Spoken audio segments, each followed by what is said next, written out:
The Laos-China Laos Railway has brought real benefits to people along the route, and it is an honor to be part of people-to-people exchanges, said Dai Rui, a crew instructor and conductress on the railway's cross-border passenger train service.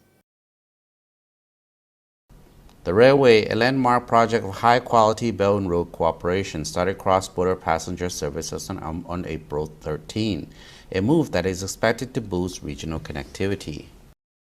There are 8 stations along the route that stretches over 1,000 kilometers, with the journey from Kunming to Vientiane taking 10.5 hours, including the time spent clearing border and customs formalities. As an experienced railway worker, Dai shared her recent experience about helping a 76-year-old man affected by cerebral infarction return to China just a few days after the opening of the cross-border service. A passenger in a wheelchair came to our site, and we immediately went up and asked if we can give any help. Our cross-border train needs to be checked in border towns of Bo Ten and Mohan. For a patient with cerebral infarction, that was basically too inconvenient. I made contact with Bo Ten, the integrated control room in Vientiane, and asked them to coordinate with Chinese Customs and Border Control for a clearance. Green Channel, Dai said. The aged patient was transferred to a hospital in Kunming at night. The timely delivery literally saved his life, and even Dai herself was surprised that she had actually played a key part in a life channel. Dai's everyday work includes traveling between Kunming and Vientiane on the train 6 days a week.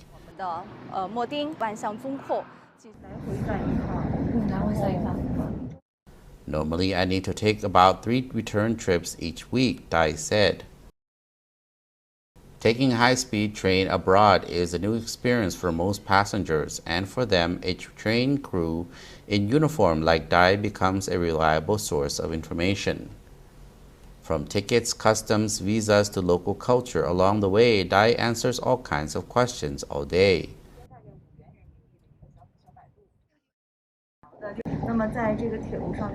I've been rather busy these days. In the railway business, there are many issues that needs to be coordinated when the services has just launched. That's why I'm shuttling through the train cars more frequently, Dai said.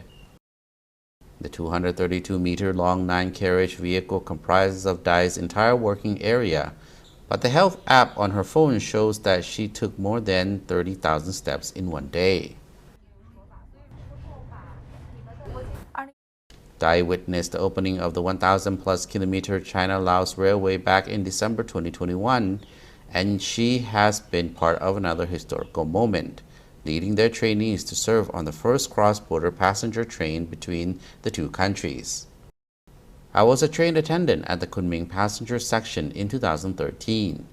My knowledge of the Belt and Road Initiative was still on paper.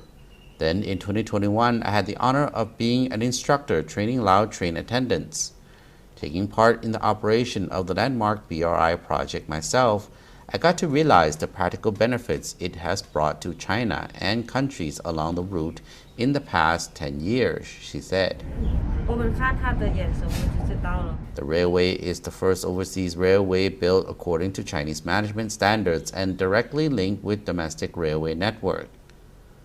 Dai trains her Lao colleagues to meet with Chinese crew service standards. One of her trainees said Dai is a strict yet warm-hearted teacher. I have been with her for almost 2 years. She is really strict, and we can tell that from her eyes, especially when we make mistakes. But we know she is not like this at heart. Her heart is very warm, said the trainee. The international passenger train service soon became a popular option for people from both countries to visit relatives, travel, and study abroad. The average occupancy rate has hit 97% on the passenger trains according to data from Lao authorities. Dai said her wish is to make travelers love the Laos-China Laos Railway and remember the pleasant journey with a smile on her and her trainees' faces.